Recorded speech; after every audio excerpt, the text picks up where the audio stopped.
கர்த்தருடைய பரிசுத்த நாமத்துக்கு ஸ்தோத்திரம் உண்டாவதாக. தேவனுக்கே மகிமை, கர்த்தருக்கே மகிமை, பிதாவாகிய தேவனுக்கே மகிமை உண்டாவதாக. இன்றைக்கு நம்ம பேச போகிற சத்தியம் என்ன அப்படின்னு சொன்னால், நீங்களே அந்த ஆலயம். நம்மளை தான் ஆண்டவர் ஆலயமாக பார்க்குறாரு, அப்படி தானே? அந்த ஆலயத்துக்குள்ளாக தான் ஆண்டவர் வாசம் பண்ணுவார். சும்மா எனக்குள்ளே இருக்கார், எனக்குள்ளே இருக்கார், எனக்குள்ளே இருக்காருன்னு சொல்லிட்டு நம்ம வேதத்தை படிக்கிறோம், ஜெபம் பண்ணுறோம். யார் கேட்டாலும் ஆண்டவர் எனக்குள்ளே இருக்கிறாரு, எனக்குள்ளே வந்து பேசுகிறாரு, இப்படியெல்லாம் சொல்கிறாங்க. ஆனால் அதாவது ஆண்டவர் மட்டும் உள்ளே இருந்தான்னு வச்சுங்க, நீங்கள் நல்லா ஞானவனாக இருப்பீங்க, நல்லா பெரிய ஆளாக இருப்பீங்க, கர்த்தர் உங்களை நல்லா உயர்த்தி வச்சுருப்பார்.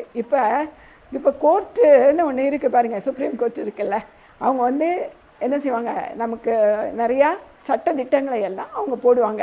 அந்த சட்டத்திட்டத்தை நம்மளால் மீற முடியாது. அதை மாற்ற முடியுதா? நிச்சயமாக முடியாது. அல்லேலூயா. அதை விட மேலான பரலோக கவர்மெண்ட்டோட நம்ம இணைக்கப்பட்டிருக்கோம். அல்லேலூயா.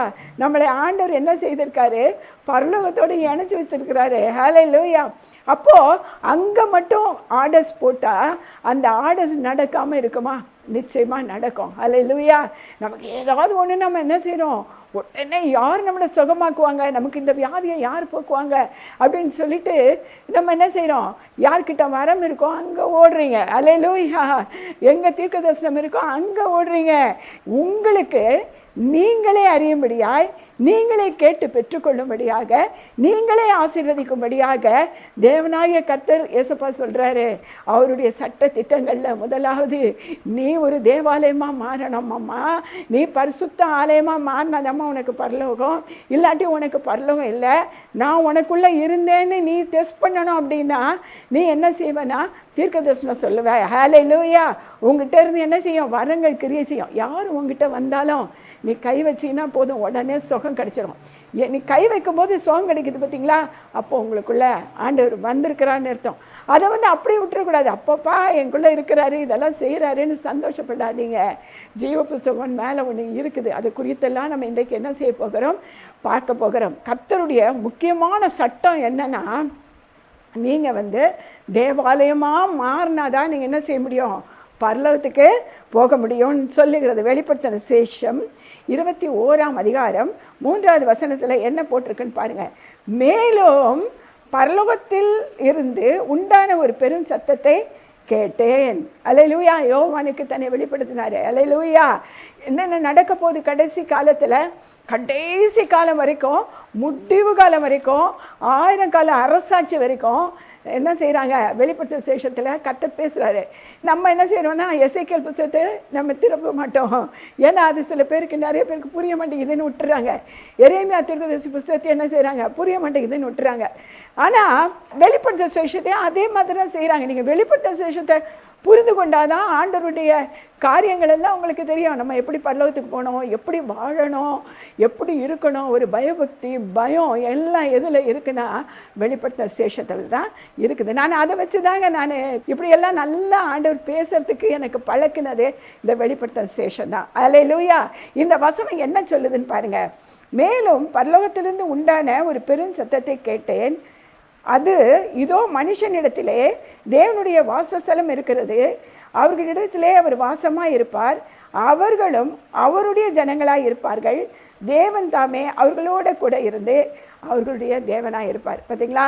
இதில் நான் வசனத்தை சொல்லிட்டு விட்டுட்டேன்னு வச்சுங்க, என்ன நீங்கள் புரியாது. இதை போட்டிருக்கு பாருங்கள், பரலோகத்திலிருந்து உண்டான பெரும் சத்தம். அப்படின்னா என்னென்னா, நியாய தீர்ப்பு நாளில் ஆண்டவர் என்ன செய்கிறாரு, பெரிய சிம்மாசனத்தில் நியாயம் தீர்க்க நியாயாதிபதியாய் அமர்ந்திருக்கிறார். அங்கே நியாயம் தீர்ப்பதற்கு 24 மூப்பர்கள் என்ன செய்கிறாங்க, சீட் போட்டு என்ன செய்கிறாங்க, உட்கார்ந்துருக்கிறாங்க. அவங்களும் நியாய தீர்ப்பு நாளில் நியாயம் தீர்க்க சுற்றி ஜனங்க அப்படி நிரம்பி இருக்கிறாங்க. அப்போது அந்த நேரத்தில் பரலோகம் என்ன செய்யணும், திறக்கப்படணும். ஹல்லேலூயா. பரலோகம் திறக்கும்போது மேலேருந்து ஒரு சவுண்டு கேட்குது. என்ன கேட்குது அப்படின்னு சொன்னால், பெரும் சத்தத்தை கேட்டேன். அது இதோ மனுஷனிடத்திலே, மனுஷனை யார், நம்ம தானே. அது இதோ மனுஷன், தேவனுடைய வாசஸ்தலம் இருக்கிறது, தேவனுடைய வாசத்தை அவர் எங்கே தங்கி இருப்பாருன்னு தெரியும் உங்களுக்கு. அவர் மகா பரிசுத்தர், பரிசுத்தமான பெரிய ஸ்தலத்தில் வாசம் பண்ணுகிறவர். அவர் எங்கே இருப்பார்னா மகா பரிசுத்த ஸ்தலத்தில் தான் தேவன் என்ன செய்வார், வாசமாக இருப்பார். அவர்களும் அவருடைய ஜனங்களாக இருப்பார்கள். அப்போ தான் அவருடைய ஜனங்கள் என்ன செய்வாங்க, அவருடைய பிள்ளையாக இருப்பாங்க. அப்போ அவருடைய பிள்ளையாக இருக்கும்போது தான் நம்ம என்ன செய்யணும், பரலோக ராஜ்யம் நமக்கு சொந்தமாகுங்க. ஆண்டவர் சொல்கிறாரு, அது எஞ்சனம் எப்படி எஞ்சனம் இஸ்ரவேல் ஜனங்களையும் அப்படி தான் கொண்டு போய் கானானில் சேர்த்தாரு. அல்லேலூயா. எவ்வளோ கஷ்டம் பாடு நடுவில் எவ்வளோ இருந்துச்சு, ஆனாலும் அவர் விட்டாமல் எப்படியாவது கொண்டு போனோன்னு. அதே மாதிரி தான் இந்த புதிய ஏற்பாட்டின் காலத்தில், இந்த கிருபையின் காலத்தில் கர்த்தர் என்ன சொல்கிறாருன்னா, நீ தேவாலயமாக மாறணும், நான் உனக்குள்ளே தங்கணும், நீ அரிய பெரிய காரியங்களை செய்யணும், நீ பெரிய ஆள் ஆகணும். நீங்கள் உடனே சோர்ந்து போயிடாதீங்க இந்த மெசேஜை கேட்டுட்டு. ஐயோ எப்படி நான் ஆக போகிறேன்னு தெரியலையே, எப்படி அந்த பயம் இருந்தால் தான் நம்ம பரலோகத்துக்கு போகிறதுக்கு முற்படுவோம். சரிங்களா? அதுக்காக தான் ஆவியானவர் அப்படி பேசுவார். நான் பேசலைங்க, ஆவியானவர் தான் எனக்குள்ளே இருந்து உங்களுக்கு மெசேஜ் கொடுத்துட்ருக்காரு. நான் அப்படி தான் ஜெபம் பண்ணிட்டு வந்தேன். எனக்கு ஒன்றும் தெரியாத ஆண்டவரே, நீர் தான் பேசணும், ஜனங்களுடைய உள்ளத்தை நீங்கள் தான் திறக்கணும், அவங்க ஆத்துமாவை நீங்கள் தான் உயிர்ப்பிக்கணும்னு சொல்லி நான் ப்ரேயர் பண்ணிட்டு தான் என்ன செஞ்சேன், வந்தேன். அல்லேலூயா. பிதா, குமாரன், பரிசுத்த ஆவியானவர் எப்படி மூவரும் இணைந்து பரலோகத்திலே வாழ்கிறார்களோ அதே மாதிரி நமக்குள்ளேயும் வாழ்கிறார்களாம். அல்லேலூயா. நான் வசனத்தை உங்களுக்கு எல்லாம் நான் எடுத்து நான் சொல்லுகிறேன் எப்படின்னு சொல்லிட்டு. இது என்னென்னா 3 விதமான தேவ ஆலயத்தை குறித்து சொல்லப்பட்டிருக்கிறது வேதத்தில். அதில் முதல் தேவாலயம் எதுனா பரலோக தேவாலயம். அல்லேலூயா. பரலோக தேவாலயம். இந்த தேவாலயத்தில் என்ன நடக்குதோ, என்ன ரூல்ஸ் அண்ட் ரெகுலேஷன்ஸ் இருக்குதோ அதே தான் நமக்குள்ளே இருக்கிற தேவாலயத்திலும் நடக்கணும். அல்லேலூயா. 2வது ஆசரிப்பு கூடாரம் என்கிற ஒரு தேவாலயம். அடுத்தது 3வது மனிதனாகிய தேவாலயம். பாருங்கள் எப்படி வருது பாருங்கள். பரலோகம் இறங்கி வந்தது, ஆசரிப்பு கூடாரத்துக்குள்ளே வந்துச்சு. அங்கேயும் சாட்டிஸ்ஃபேக்ஷன் இல்லை. அப்படியே என்ன செஞ்சாங்க, புதிய ஏற்பாட்டின் காலத்தில் நம்ம போய் உள்ள தங்கியாவது இந்த ஜனங்களை மீட்டு பரலோக ராஜ்யத்துக்கு நம்ம கொண்டு போகணுங்கிற அந்த ஒரே நோக்கம் தான் ஆண்டவருடைய நோக்கம். அந்த நோக்கத்தின்படி தான் இன்றைக்கு என்ன செய்கிறாரு, இறங்கி யார் தேவாலயமாக மாறுவாங்க, யார் பாவத்தை விடுவாங்க, யாருக்கு பாவத்திலிருந்து விடுதலை ஆவாங்க, யாருக்கு நற்குணமாக மாறுவாங்க, நம்மளை போல யார் மாறுவாங்க. ஆண்டவர் என்ன செய்கிறாரு, ஜனங்களை தேடி தேடி அலைகிறாரு. எப்படி ஒரு ஆடு காண போனால் தேடி அலைகிறார்களோ அதே மாதிரி நம்ம காணாமல் போகாதபடி கர்த்தர் நம்மளை பாதுகாத்து சத்துருக்கிட்ட ஒப்பு கொடுக்காம நம்மளை என்ன செய்கிறாரு, பரலோகத்துக்கு வழி நடத்துகிறார். இதில் முதல் சத்தியம் என்ன அப்படின்னா பரலோக தேவாலயம். ஹல்லேலூயா. வேதம் சொல்லுகிறது பாருங்கள், எபிரேயர் 8ஆம் அதிகாரம் 2வது வசனத்தில், பரிசுத்த ஸ்தலத்திலும் மனுஷரால் அல்ல கர்த்தரால் ஸ்தாபிக்கப்பட்ட மெய்யான கூடாரத்திலும் ஆசாரிய ஊழியம் செய்கிறவருமாய் இருக்கிற பிரதான ஆசாரியர் நமக்குண்டு. அடுத்தது எபிரேயர் 8:5 சொல்லப்பட்டிருக்கிறது, இவர்கள் செய்யும் ஆராதனை பரலோகத்தில் உள்ளவைகளின் சாயலுக்கும் நிழலுக்கும் ஒத்திருக்குது. சாயல் அப்படின்னா என்ன, மனுஷன் யாரோட சாயல், தேவ சாயல். அல்லேலூயா. அவருடைய சாயல் உள்ளவங்களுக்கு ஆண்டவர் என்ன சாயலில் இருக்காரோ அதே சாயல் நமக்கு வரணும். அவருக்குள்ளே இருக்க அத்தனை காரியமும் நமக்கு வரணும். அல்லேலூயா. அவருக்குள்ளே இருந்தால் தான், அப்படிப்பட்டு இருந்தால் தான் நம்ம பரலோகத்துக்கு நம்ம போக முடியும். இப்போது அடுத்தது என்ன பார்த்தீங்க அப்படின்னாக்கா, முதலாவது சபை பலிப்பீடம். இப்போ அதாவது பரலோக ராஜ்யத்தில் இங்கே சொல்லப்பட்டது போல மெய்யான கூடாரம் ஒன்று இருக்கிறது. நல்லா தங்கத்தால் வேயப்பட்ட அந்த கூடாரம். ஹல்லேலூயா. அந்த கூடாரம் உள்ள அநேக காரியங்கள் இருக்குது, இங்கே இருக்க மாதிரியே இருக்குது. ஆனால் அதுக்கு முன்னால் என்ன சொல்லணும் அப்படின்னா, தேவதூதர்கள் அந்த பரலோக ராஜ்யத்தை சூழ்ந்து இருக்கிறாங்க. ஹல்லேலூயா. 24 மணி நேரமும் ஆராதனை நடந்து கொண்டு இருக்குது. ஏன்னா அந்த சபை என்ன செய்யணும், இழுப்புது அடையணும், அக்கினி எரியணும், சபை முழுசு அக்கினி எரியணும்னு சொல்லி அந்த தேவ தூதர்கள் அவங்க பிதாவாகிய தேவனையும் குமாரனாகிய தேவனையும் பரிசுத்த ஆவியானவர் என்ன செய்கிறாங்க அப்படின்னா துதிச்சு பாடிக்கொண்டே இருக்கிறாங்க. இதனால் அவங்க என்ன தெரியுதுங்களா, அவங்க 3 பேரையும் அவங்க கண்கள் காண்கிறது. ஹல்லேலூயா. அவங்கள துதிக்க அவங்க முகத்தை பார்க்க இன்னும் அவங்களுக்கு துதி அதிகமாகுது. ஏன்னா அவ்வளோ அழகு, 3 பேரும் அவ்வளோ பிரகாசம், பார்க்க முடியாத அழகு, மகிமையின் பிரகாசம். அப்போது அதை பார்க்க பார்க்க இவங்களுக்கு எங்கேயுமே ஞாபகம் வர்றதில்ல. ஃபுல்லாக என்ன செய்கிறாங்கன்னா அந்த முகத்தை பார்த்து துதிச்சுட்டே தான் இருக்கிறாங்க. இன்றைக்கு நாம் அதே மாதிரி துதியில் மகிமை அடைஞ்சிருந்தோம்னு வச்சுக்கோங்களேன், அவர் முகத்தை நம்மால் தரிசிக்க முடியும். ஹல்லேலூயா. அவர் நமக்குள்ளே வாசம் பண்ண வர முடியும். நம்முடைய ஆராதனையில் அப்படி ஒரு வல்லமை இருக்குது, அப்படி ஒரு மகிமை இருக்குது, அப்படி ஒரு கிருபை இருக்குது. அந்த ஆராதனை தான் அந்த பரலோகத்தை அப்படியே பிரகாசிக்க வச்சுக்கிட்டு இருக்கு. ஹல்லேலூயா. அவங்களுக்கு கோடிக்கணக்கான தேவதூதர்கள் அங்கே சுற்றி என்ன செய்கிறாங்க, ஆராதனை நடத்துகிறார்கள். அந்த ஆராதனை தான் இதில் சொல்லப்பட்டிருக்கு, பரலோகத்தில் உள்ளவைகளின் சாயலுக்கும் நிழலுக்கும் ஒத்திருக்கிறது. இப்போ நான் அடுத்தடுத்து சொல்ல போகிறேன், அதெல்லாம் உங்களுக்குள்ளே இருக்கான்னு நீங்கள் டெஸ்ட் பண்ணணும். ஹல்லேலூயா. ஒன்று, மகிமையான ஆராதனை உங்கள்கிட்ட இருக்கா? நிறைய பேர் என்ன செய்கிறாங்க, ஐயோ எனக்கு துதிக்கவே வர மாட்டேங்குதுப்பா, எனக்கு துதிக்கவே முடியல, எனக்கு பாடவே முடியல, அப்படி தான் சொல்கிறாங்க. ஆனால் துதிக்கவும் பாடவும் தெரிலனா மேலே பரலோகத்துக்கு போக முடியாது. ஏன்னா அங்கே இன்ஜினியர் வேலையோ டாக்டர் வேலையோ இல்லை பெரிய ஐஏஎஸ் உத்தியோகமோ இல்லை. நீங்கள் எவ்வளோ படிச்சிருந்தாலும் ஒரே ஒரு வேலை இருக்குது. அது என்னென்னா, நீங்கள் தேவ தூதர்கள் போல மாறி தேவர்களாக மாறி அவரை துதிக்கிற வேலை மட்டும்தான் நமக்கு. இங்கேயே துதிக்கலைன்னா அப்புறம் நீங்கள் அங்கே போய் எங்கே துதிப்பீங்க? ஆராதனை நமக்கு மிகவும் முக்கியம். அந்த ஆராதனை நமக்குள்ள சபை வர்றதுக்கு அது ஹெல்ப்பாக இருக்குது. ஹல்லேலூயா. அடுத்தது தூபபீடம். என்னென்னா, அங்கே ஒரு உடன்படிக்கை பெட்டி இருக்குது, பரிசுத்த உடன்படிக்கை பெட்டி. அதுக்கு சுற்றி என்ன செய்கிறாங்க, கேருபீன்களும் சேராபீன்களும் கர்த்தருடைய பரிசுத்தத்தை பாதுகாத்து கொண்டு இருக்கிறார்கள். அந்த சபைக்குள்ள மூப்பர்கள் இருக்கிறார்கள். ஹல்லேலூயா. பாருங்க, அவங்க என்ன செய்கிறாங்களா, தூப கலசம் என்ன பண்ணிருக்கு, அந்த நம்முடைய ஆசரிப்பு கூடாரத்துலேயே ஆண்டவர் தூப கலசம் வைக்க சொன்னார். அது நான் உங்களுக்கு தொடர்ந்து சொல்கிறேன். இதில் என்னென்னா, 24 மூப்பரும் தங்கள் சுரமண்டலங்களையும் வெளிப்படுத்த சேஷம் 5ஆம் அதிகாரம் 8வது வசனத்தில் போட்டிருக்கு பாருங்க. 24 மூப்பர்களும் தங்கள் சுரமண்டலங்களையும் பரிசுத்தவான்களுடைய ஜபங்களாகிய ஜப தூபங்களாகிய தூப வர்க்கத்தால் நிறைந்த பொற்கலசங்களையும் பிடித்து கொண்டு ஆட்டுக்குட்டியானவருக்கு முன்பாக வணக்கமாய் விழுந்து. ஹல்லேலூயா. இதில் என்ன இருக்கு பாருங்க, மூப்பர்கள்லாம் என்ன செய்கிறாங்களாம், ஜபத்தோடு ஜபம். அவங்க என்ன ஜபிக்கிறாங்கன்னு உங்களுக்கு தெரியுமா? நம்ம இந்த உலகம் என்ன செய்யணும், ரட்சிக்கப்படணும். இந்த உலகம் இனி நம்ம வருகிற காலத்தில் ஆண்டவர் வரும்போது நியாயத்தீர்ப்பு நாளில் இவங்க நிறைய பேர் வரணும் பரலோகத்துக்கு அப்படின்னு சொல்லி ஜபிக்கிறாங்க. ஜபிக்கிறது மாத்திரம் இல்லை, கூடையே துதிக்கிறாங்க. என்னன்னா, தூப கலசம், ஜபம். இந்த ஜபம் வல்லமையான ஜபம். அந்த ஜபமும் நமக்குள்ளே வரணும். ஹல்லேலூயா.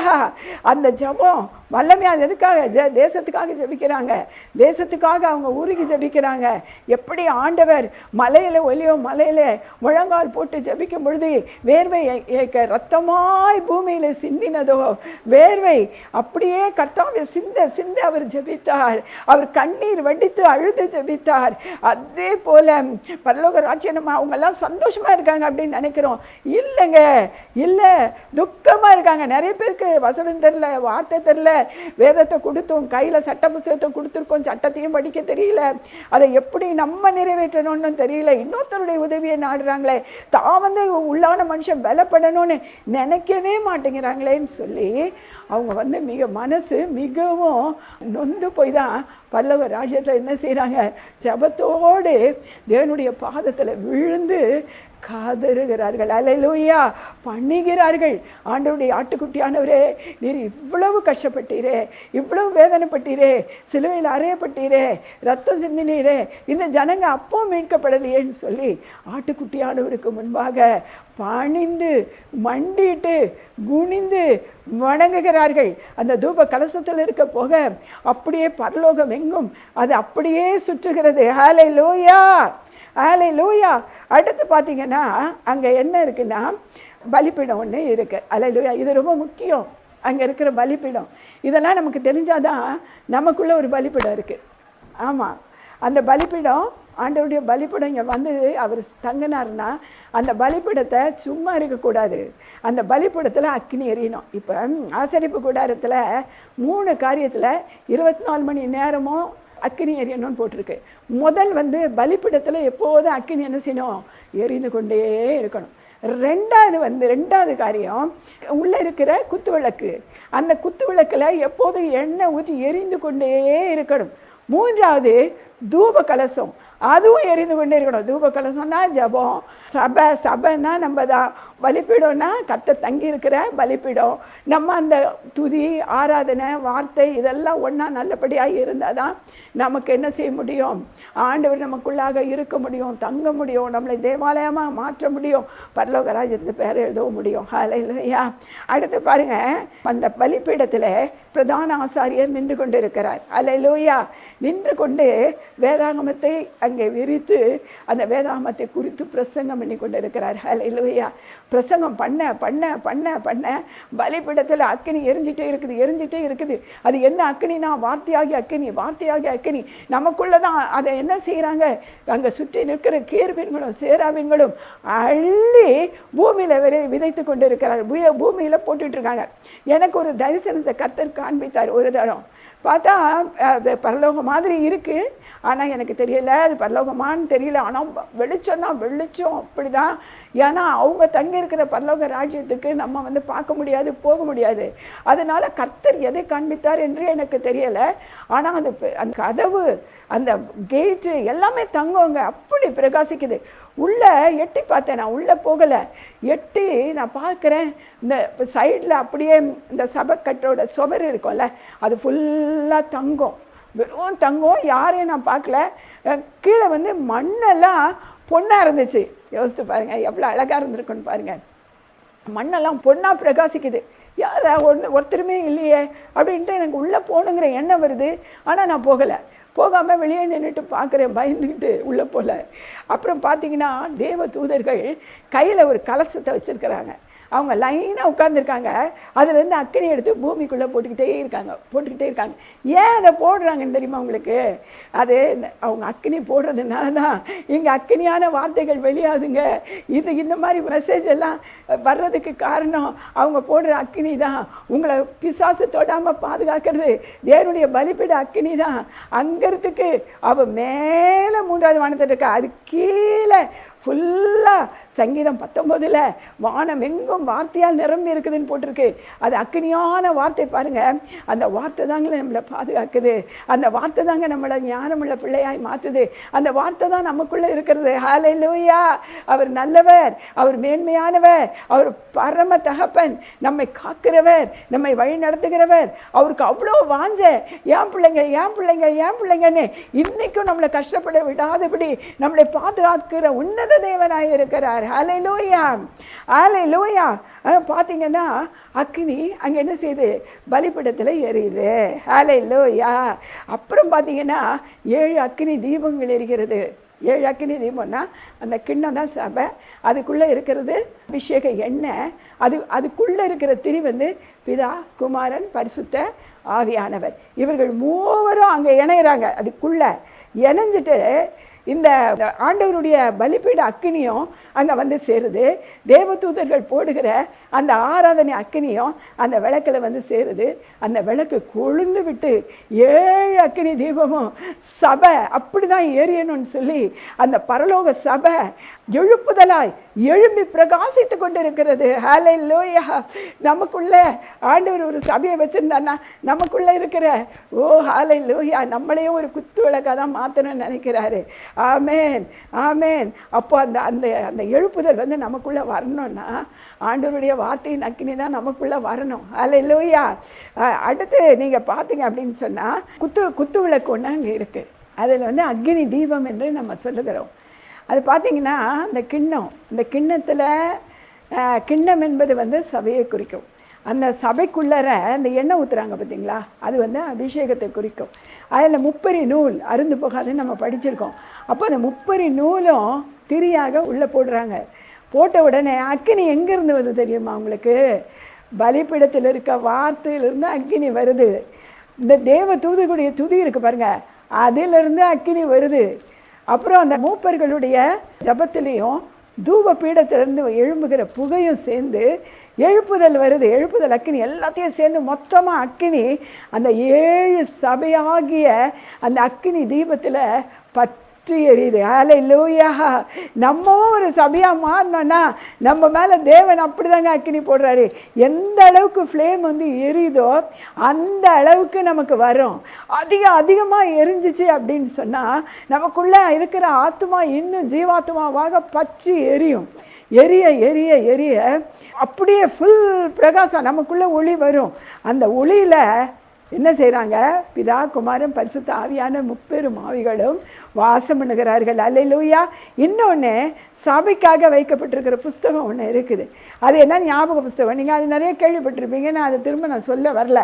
ஆனால் வெளிப்படுத்த விசேஷத்தில் கடைசி காலத்தில் நியாய தீர்ப்பு நாளில் என்ன போடப்பட்டிருக்கு அந்த அதை குறித்து அப்படின்னு பார்த்தீங்கன்னா, வெளிப்படுத்த விசேஷம் 20ஆம் அதிகாரம் 12வது வசனம் பாருங்கள். 12வது வசனம், மரித்தோராகிய சிறியோரையும் பெரியோரையும் தேவனுக்கு முன்பாக நிற்க கண்டேன். ஹல்லேலூயா. எல்லாம் நிற்கிறாங்க நியாய தீர்ப்பில். நல்லா ஞாபகம் வச்சுங்க, நம்மளும் அப்படி தான் நிற்போம். அந்த கூட்டத்துக்குள்ளே நம்மளும் இருப்போம். அப்பொழுது புத்தகங்கள் திறக்கப்பட்டன. புஸ்தகம்னா ஒன்று தான் இல்லை, ஒருமை. பன்மை அப்படின்னா புத்தகங்கள்.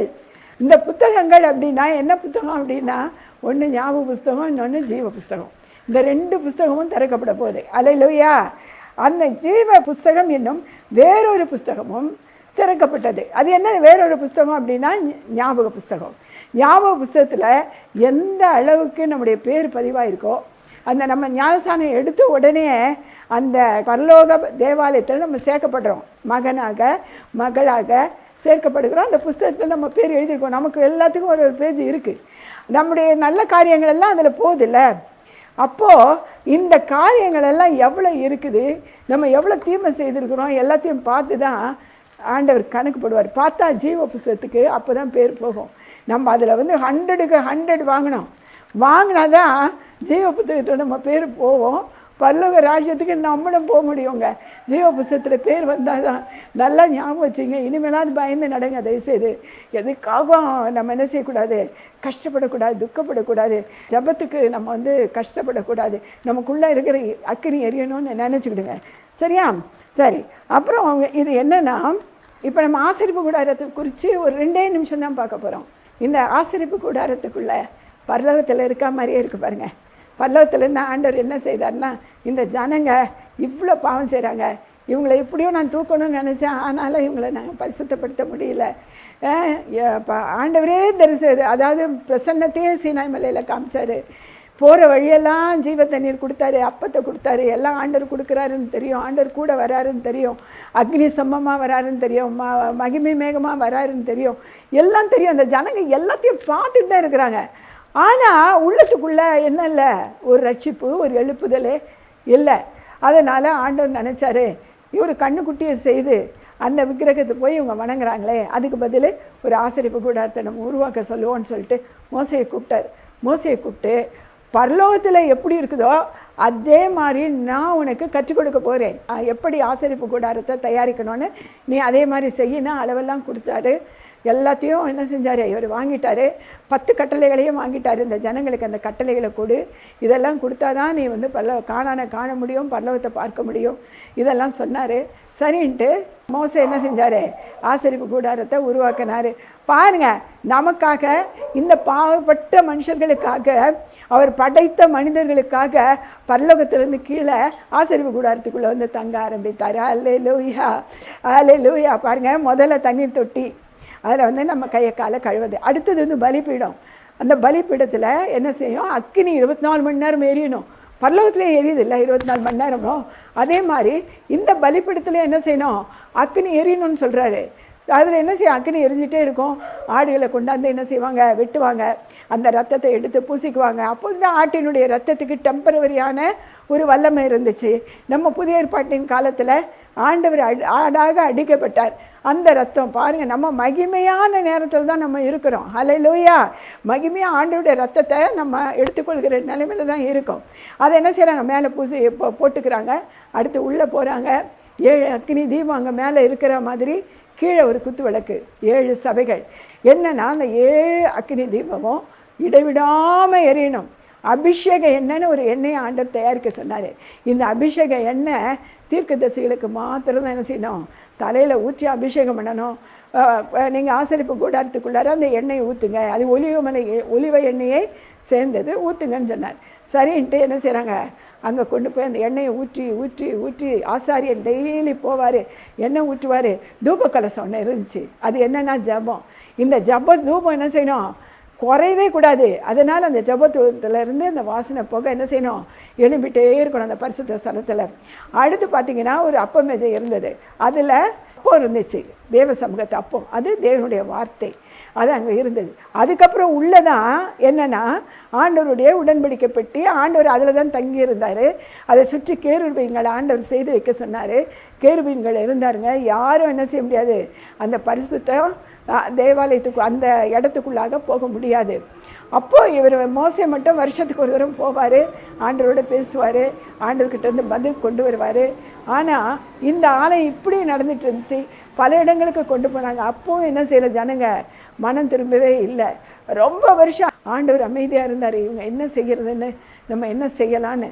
அப்படி இருந்து புதிய ஏற்பாட்டின் காலத்தில் கர்த்தர் உலகத்துக்குள்ளாக பிறந்தார். அல்லேலூயா.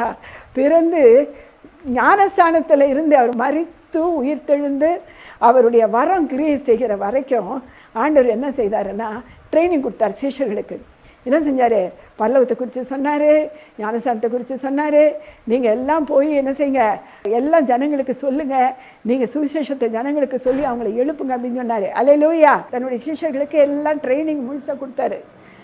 நீங்கள் எப்படி தேவாலயமாக இருக்கணும், மற்றவர்களை எப்படி தேவாலயமாக மாற்றணும், விசுவாசம் எப்படி வரணும், பக்தி எப்படி வரணும், வருங்காலத்தை எப்படி இருக்கும், எல்லாத்தையும் தன்னுடைய சீஷர்களுக்கு எல்லாத்தையும் போதித்துட்டு அப்புறம் என்ன பண்ணாருன்னா கடைசியாக அவருக்கு அந்த பாடுபடுகிற நாள் வந்துருச்சு. நாளைக்கு அவரை பிடிச்சிட்டு போக போகிறாங்க. நாள் என்ன பண்ணார் அப்படின்னு சொன்னால் முழங்கால் போட்டு பிதாண்டத்திலே ஜெபித்தார். பாருங்கள் என்னென்ன வாங்கி கொடுத்தாரு, அதெல்லாம் உங்களுக்குள்ளே இருக்கான்னு பாருங்கள். அவர் நமக்கு தான் கொடுத்துட்டு போயிருக்காரு. இல்லை பாருங்கள் 17வது அதிகாரத்தில் பிதாவே நித்திய ஜீவனை கொடுக்க சொன்னீர், கொடுத்து விட்டேன். முதலாவது நித்திய ஜீவனை கொடுக்க சொல்லிட்டாரு. அது என்னென்னா புதிய ஆதாமை போல் மாறினா தான் நமக்கு பரலோகம், இல்லைன்னா பரலோகம் கிடையாதுன்ட்டார். அதை தான் சீஷர்களுக்கு கூட அந்த இவ்வளோ நாள் ஆண்டவரோடு இருந்தாங்க. ஆனாலும் அவர் மரித்து உயிர்த்தெழுந்த பின்பு அவர்கள் மீது ஊதினார் என்று போடப்பட்டிருக்கிறது. ஹல்லேலூயா. யோவான் 20:22 பார்த்தீங்கன்னா அவர் மேலே திரும்ப ஊதினார் என்று போடப்பட்டிருக்கு. நித்திய ஜீவன் உயிர் பெறணும். இந்த நித்திய ஜீவன் இன்றைக்கு நம்ம செத்துக்கிட்டு இருக்கு, நமக்குள்ளே இருக்க நித்திய ஜீவன் நம்ம பாவத்தினால அது செத்துக்கிட்டு இருக்கு. நாளைக்கே ஆண்டவர்கிட்ட கொண்டு அதை திருப்பி எப்படி நம்ம கொடுக்க போகிறோம்னு தெரில. ஏன்னா நித்திய ஜீவன் கர்த்தருடையது. ஆமேன்.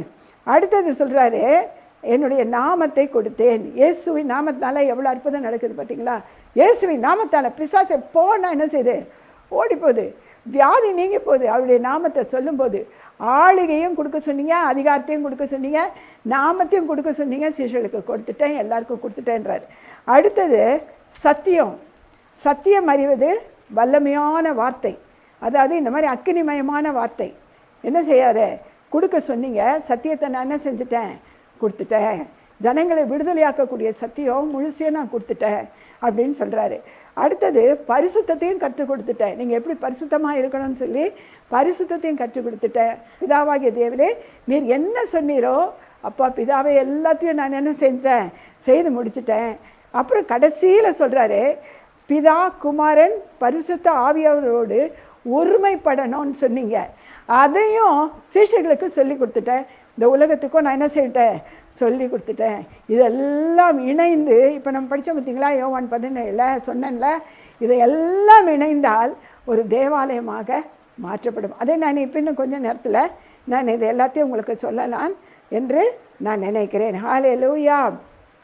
இப்போ என்னென்னா நமக்குள்ளே வாழப்போகிறவர்கள் அவர்கள் மூவரும் தான். ஆமேன். நம்ம ஆண்டவருடைய தேவாலயமாக மாறுறதுக்கு என்னென்ன செய்யணுன்ட்டு இப்போ பார்க்க போகிறோம். அதாவது இயேசு ரத்தத்தால் கழுவப்படாமல் தேவாலயமாக மாற முடியாது. ரெண்டாவது, துதிக்க தெரியாமல் அவருடைய தேவாலயமாக மாற முடியாது. ஜெபிக்க தெரியாமல் அவருடைய தேவாலயமாக மாற முடியாது. ஆவின் அபிஷேகம் இல்லாமல் அவருடைய தேவாலயமாக மாற முடியாது. வேத வார்த்தைகளை ஒன்றுமே தெரியாமல் மக்கா இருந்து இந்த காதில் வாங்கி இந்த காதில் விட்டுட்டு போகிறவங்களுக்கு நிச்சயமாக தேவாலயமாக அவர்களால் மாற முடியாது. ஆவிகளின் கனிகள் இல்லாமல் நமக்குள்ள இந்த ஆவியின் கனி தான் கர்த்தரை என்ன செய்யுது, 10 கட்டளைகளையும் அன்பு 10 கட்டளைகளையும் நம்மை கைக்குள்ள வைக்கிறது. அது இல்லைனாலும் நம்ம என்ன செய்ய முடியாது, தேவாலயமாக மாற முடியாது. அதே மாதிரி விசுவாசம், இந்த கர்த்தர் நமக்குள்ளே இருக்கிறான் என்ற அந்த விசுவாசம் இருக்கணும். ஆண்டவருடைய தேவாலயம் நான் என்கிற விசுவாசம் இருக்கணும். யூதா கோத்திர சிங்கத்தின் பிள்ளை என்கிற விசுவாசம் இருக்கணும். நான் பிசாசை துரத்துவேன், அந்த பாதாள உலகத்தை நான் மேற்கொள்வேனுங்கிற அந்த ஒரு வைராக்கியம் இல்லைன்னா ஆலயமாக நம்ம என்ன செய்ய முடியாது, மாற முடியாது. இத்தனை காரியங்களும் நமக்குள்ளே இருந்தால் தாங்க தேவாலயமாக மாற முடியும், தேவ ராஜ்யத்தை கட்ட முடியும். ஆமேன். இப்போது நம்ம எப்படி நம்ம தேவாலயமாக மாறுறது, இவ்வளோ சொல்லிட்டீங்களே அப்படின்னு நீங்கள் கேட்குறீங்க. இப்போ நம்ம அப்படியே என்ன செய்ய போகிறோம், 1 கொரிந்தியர் 3ஆம் அதிகாரம் 16வது வசனத்துக்கு நம்ம என்ன செய்ய போகிறோம், போக போகிறோம். அல்லேலூயா. நீங்கள் தேவனுடைய ஆலயமாக இருக்கிறீர்கள் என்றும் தேவனுடைய ஆவி உங்களில் வாசமாக இருக்கிறார் என்றும் அறியாதிருக்கிறீர்களா? அறியணும். அவங்க மூவரும் ஒன்றா நமக்குள்ளே இருக்கிறார்கள் என்பதை அறியணும்.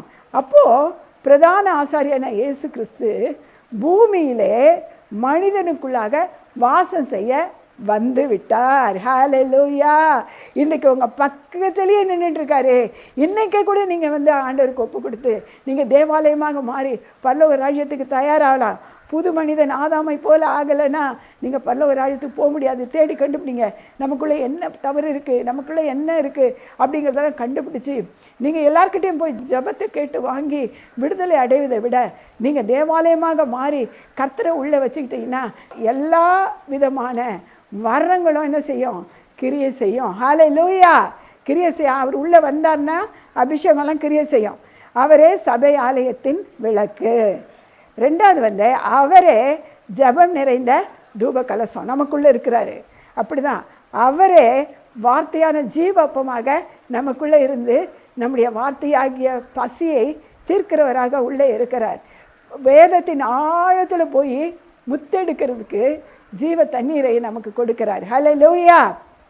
என்ன ஆவியானவர் நமக்கு உதவி சொல்லுகிறார். ஹல்லேலூயா. நமக்குள்ளே ஒரு பலிபீடம் இருக்குங்க. எல்லாரும் உள்ளத்துலேயும் பலிபீடம் இருக்குது. அந்த பலிபீடம், சிலருடைய பலிபீடத்தில் அக்கினி எரியுது, சில பேருடைய பலிபீடம் அணிஞ்சு போய் கிடக்குது. அணிஞ்சு போய் கிடக்கிற பலிபீடத்துக்குள்ளாக அப்பா வர முடியுமா? அதில் நீங்கள் என்ன செய்கிறீங்க, உங்கள் ஆராதனையை பலியிடுங்க, உங்கள் ஜபத்தை பலியிடுங்க, உங்களுடைய நல்ல ஒழுக்கத்தை பலியிடுங்க, உங்களுடைய பரிசுத்தத்தை பலியிடுங்க, பக்தியை பலியிடுங்க, நீங்கள் ஜபத்தை பலியிடுங்க. இத்தனை பலிகளையும் நீங்கள் ஒன்றா செலுத்துங்க. பரிசுத்த நம்முடைய ஆண்டவராக இயேசு கிறிஸ்து உங்களுக்குள்ளே வருவாருங்க. உங்களுடைய நீங்கள் டோட்டலாக மாறிடுவீங்க, ஃபுல்லாக மாறிடுவீங்க.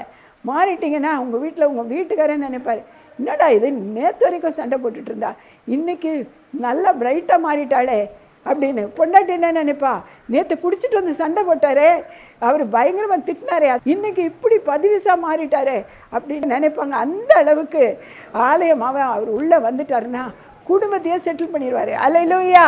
பிள்ளைகளை செட்டில் பண்ணுவார். அல்லேலூயா. கணவன் மனைவியை செட்டில் பண்ணுவார், அந்த குடும்பத்தை செட்டில் பண்ணுவார். கர்த்தர் உலாவுற ஸ்தலமாக தேவன் மாற்றுவார். ஹல்லேலூயா. இதுதாங்க முதல் தேவாலயத்துக்குள்ளே நமக்கு தர வேண்டிய இந்த காரியம். ஹல்லேலூயா. அடுத்த வசனத்தை நம்ம பார்க்கணுன்னா 1 கொரிந்தியர் 3ஆம் அதிகாரம் 11வது வசனத்தில் போடப்பட்டிருக்கிற அஸ்திமாரமாகிய இயேசு கிறிஸ்து அல்லாமல் வேறே அஸ்திபாரம் போட ஒருவனாலும் கூடாது. இயேசுவே அஸ்திபாரம். அப்படின்னா இயேசுனா வார்த்தையான கிறிஸ்து. நான் நிறைய இடத்துல சொல்லியிருக்கேன், வார்த்தையான கிறிஸ்து இவர் தான். நம்ம இந்த வேதாகமம் தான். இவர் என்ன செய்வாருன்னு தெரியுமா உங்களுக்கு? நீங்கள் வேதத்தை படிக்கணும்னு நினச்சி அது மேலே ஆசைப்பட்டு, ஆண்டவரே நான் ஒரு ஆலயமாக மாறின ஆண்டவரே என்ன செய்யணும்னு கேட்டு பாருங்கள், உங்களை கையை பிடிச்சிக்குவார். படிச்சுக்கிட்டு இந்த வேதாகமத்துக்குள்ளே கொண்டு போவார். உலகத்தெல்லாம் மறந்துடுவீங்க. அவர் கையை பிடிச்சிக்கிட்டே போனீங்கன்னா எல்லா இடத்துக்கும் 66 புஸ்தகத்துக்குள்ளேயும் உங்களை அப்படியே நடமாட விடுவார். நடமாட விட்டு அதில் இருக்க சத்தியத்தெல்லாம் எடுத்து உங்களுக்கு போதிப்பார். ஹல்லேலூயா. போதிப்பார். இது என் பிள்ளை, பரலோகத்துக்கு வரப்போகிற பிள்ளை, அதனால் இது என் பிள்ளைன்னே உங்கள் மேலே அன்பு செலுத்தி உங்களை ஆழ வைப்பார். வார்த்தையை என்ன செய்வார்? வார்த்தையை அவருடைய ஆவியின் கனிகள், அவருடைய நல்லொழுக்கம், அவருடைய அன்பு, பாசம், பரிவு, இச்சையடக்கம் எல்லாத்தையும் என்ன செய்வார்?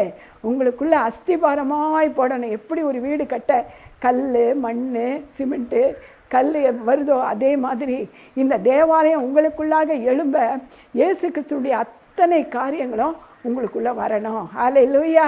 உங்களுக்குள்ளே வரணும், உங்களுக்குள்ளே செட்டில் ஆகணும். ஹல்லேலூயா.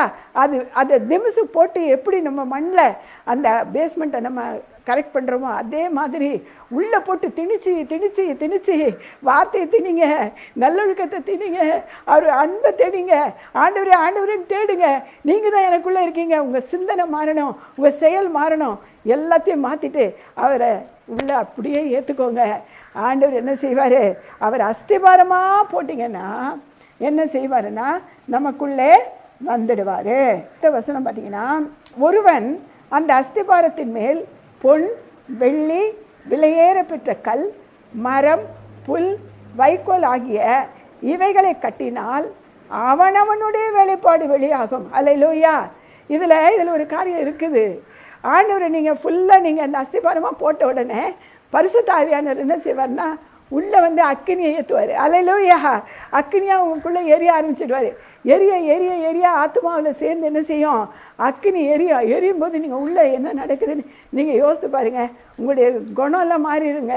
நீங்கள் ஒரு நல்ல ஒரு ஊழியக்காரராக மாறுங்க. இங்கே போடப்பட்டிருக்கிறதுல பார்த்தீங்கன்னா அந்த அஸ்திபாரத்தின் மேல் பொன், கீழே இருந்து அதாவது அந்த அஸ்திபாரத்தின் மேலே அக்கினி எரியுது. அந்த ஆவியானவர் எப்படி வந்து அங்கே பலிப்பீடத்துலேயும் தூபப்பீடத்துலேயும் தூளக்கிலையும் அக்கினி போட்டாரோ அதே மாதிரி நமக்குள்ளே அக்கினியாக இறங்குவார். பாருங்கள், அதே பரலோக மகிமை, அதே பரலோக ஆராதனை நம்ம சபைக்குள்ளே வரணும். நமக்குள்ளே இருக்க சபைக்குள்ளே அது வரணும். நான் அதுக்கு தான் உங்களுக்கு பரலோக சபையை குறித்து அவ்வளோ பேசினேன். என்னன்னா அத்தனையும் உள்ளே வரும்போது அந்த அக்கினி என்ன செய்யணும்? வார்த்தை அக்கினி அப்படி பற்றி ஆவியானவரோடு இணைந்து அப்படியே எரிய ஆரம்பிக்கும் போது நீங்கள் என்ன செய்வீங்க? நான் ஆலயமாக மாற வேண்டவரே, இனிமேல் நான் உங்கள் ஆலயம்தான் அப்படின்னு சொல்லிட்டு என்ன செய்வீங்க அப்படின்னு சொன்னால் ஆலயமாக மாறுவதற்கு நீங்கள் ட்ரை பண்ணுவீங்க. ஹல்லேலூயா. பண்ணி அதில் வெற்றியும் அடைவீங்க. வெற்றி அடைஞ்சிங்க அப்படின்னு சொன்னாக்கா இந்த அக்கினியானது அதை பரிசோதிக்கும். இது தேவாலயம் உண்மையான தேவாலயமாக உள்ளே எரியும் போது, இந்த தேவாலயத்துக்குள்ளாக அந்த அக்கினி எரியும் போது நீங்கள் சுத்த பொண்ணாக புடமிடப்படுவீர்கள். ஹல்லேலூயா. தங்கத்தை எடுத்துகிட்டு போய் போட்டிங்கன்னு வச்சுங்க, அக்கினியில் போட்டிங்க அப்படின்னா அது என்ன செய்யும்? தங்கம் அப்படியே தான் இருக்கும். அதில் இருக்க அழுக்கு, அதில் இருக்கிற தும்பு, அது உள்ளே இருக்கிற மாற்று தங்கம் எல்லாம் என்ன செய்யும்? அது எல்லாத்தையும் எடுத்துகிட்டு சுத்த பொண்ணாக என்ன செய்யும்? மாற்றும். ஹல்லேலூயா. பொண்ணாக மாற்றும். ஆண்டவருக்குள்ளே பொண்ணாக பிரகாசிப்போம். ஹல்லேலூயா. அடுத்து வெள்ளி தானே சொல்லப்பட்டிருக்கு பாருங்கள், வெள்ளி. ஹல்லேலூயா. இது வந்து நீங்கள் அஸ்திபாரத்தில் அந்த அக்னியில் போட்டிங்க அப்படின்னு சொன்னால் அது கருக்குன்னா என்ன? ஃபுல்லாக கருக்காது. அது வெள்ளின்னு தெரியும். நீங்கள் காலெல்லாம் நீங்கள் கொலுசு போட்டு பார்த்துருப்பீங்க. அந்த காலில் பார்த்தீங்கன்னா சூடு ரொம்ப பட்டுது அப்படின்னா சில பேருக்கு வந்து கொலுசு என்ன செய்யும்? கருத்துரும். பாதி வெள்ளையாகவும் பாதி கருப்பாகவும் இருக்கும். இது ஆற்றுல ஒரு கால், சேத்துல ஒரு கால். இவங்க வந்து புழு தேவாலயமாக மாற முடியாது. அதுக்கப்புறம் பாருங்கள், மரம், வைக்கோல் அதெல்லாம் போட்டிருக்கு பாருங்கள். இது அக்கினியில் வெந்து அப்படியே போயிடும். அவங்க கடைசி வரைக்கும் பாதாளம்தான்னு ஒரு முடிவாயிரும். அவ்வளோதான். இதில் வந்து ஆவியானவர் என்ன செய்கிறாருன்னா முத்திரை போடுறார். பரலோக முத்திரையை நமக்கு போட்டு நமக்கு என்று சொல்லுகிறார். இந்த நேரத்தில் தான் இது புடமிட்டு முடித்த உடனே ஒரு வசனம் போட்டிருக்கு பாருங்க. யோவான் 14:20 ஆண்டவர் சொல்கிறாரு, நான் என் பிதாவிலும் நீங்கள் என்னிலும் நான் உங்களிலும் இருப்பதை இந்நாளிலே அறிவீர்கள் என்று போடப்பட்டிருக்கு. 3 பேரும் தேவாலயத்துக்குள்ளே வந்து தங்க ஆரம்பிச்சிருவாங்க. பாருங்க, பரலோக தேவாலயமும் உங்கள் தேவாலயமும் ஒன்றாயிடுச்சா? நமக்குள்ளே இருக்க தேவாலயமும் பரலோக தேவாலயம் ஒன்றாயிடுச்சு பாருங்கள். அங்கே 3 பேர் தங்கியிருக்க மாதிரி இப்போ நமக்குள்ளே என்ன செய்கிறாங்களா? 3 பேரும் தங்கியிருக்காங்க. நான் சொல்லலைங்க, வேதம் சொல்லுது. ஹல்லேலூயா, ஹல்லேலூயா. அதனால் என்னன்னா ஆண்டவர் சொல்கிறபடி நம்ம தேவாலயமாக மாறணும். இன்னும் அநேக வார்த்தைகள் இருந்த போதிலும் ஆனால் இது வரைக்கும் உங்களுக்கு நல்லா விளங்கியிருக்கோம், நல்லா புரிஞ்சிருக்கோம்னு நினைக்கிறேன். ஏன்னா பரலோக தேவாலயம் போலவே நாம் என்ன செய்யணும்? மாறணும். கர்த்தர் நம்மளை மாற்றுவார் என்று நான் நம்புகிறேன். அந்த முத்திரை வந்து பரிசுத்த ஆவியானவர் போடலைன்னா பிசாசு வந்து உங்கள் மேலே முத்திரை போட்டு கடைசி வரைக்கும் பாதாளத்துக்கு கொண்டு போயிடுவான். இன்னொன்று, ஆண்டவர் வாசம் பண்ணலன்னா பிசாசு உங்களுக்குள்ளே வந்து வாசம் பண்ணி உங்களை வளரவே விட மாட்டான். மூணாவது காரியம் என்னென்னா, அவருடைய மகிமை பிரசன்னம், உள்ளே இருக்கிற பிரசன்னம் இல்லாமல் இருந்ததுன்னா இருட்டை கொண்டாந்து பிசாசு போட்டுருவான். அவர் உலாவுவாருன்னு சொல்லி வேதம் சொல்லுகிறது. அந்த உலாவுவார்னா நமக்குள்ளே உலாவும் போது நமக்கு இருக்கிற வியாதிகள் பலவீனங்கள் எல்லாம் நீங்கி போயிடும். அவரே நம்ம சேவிப்போம், நமக்கு ஆசீர்வாதமாக என்ன செய்யும், இறங்கி வரும். அதனால் நாம் இருட்டுக்கு ஒப்பு கொடுத்துட்டோன்னு வச்சுங்க, ஆண்டவர் உலாவாமல் இருந்தேன்னா அவன் தன்னுடைய சபையை நம்மளை மாற்றி அவன் என்ன செய்வான், அவன் உலாருவான். எங்கே போனாலும் வியாதி வரும் உடம்புல. அதை வந்து நீக்கிறதுக்கு யார்கிட்டையாவது ஓட வேண்டிதான், யார்கிட்டையாவது தைய கொடுக்க வேண்டிதான். இதுதான் ஆண்டவருடைய சத்தியம். கர்த்தருக்கு மகிமை உண்டாவதாக. இது வரைக்கும் நீங்கள் கேட்டு பயனடைவீர்கள் என்று நான் என்ன செய்கிறேன், விசுவாசிக்கிறேன். நல்லா ஒரு 2 தரம் கேளுங்க, உங்களுக்கு நல்லா விளங்கிரும், நீங்களும் மாறுவீங்க. ஹல்லேலூயா. பிதா குமாரன் பரிசுத்த ஆவியானவருக்கே மகிமை உண்டாவதாக. ஆமென்.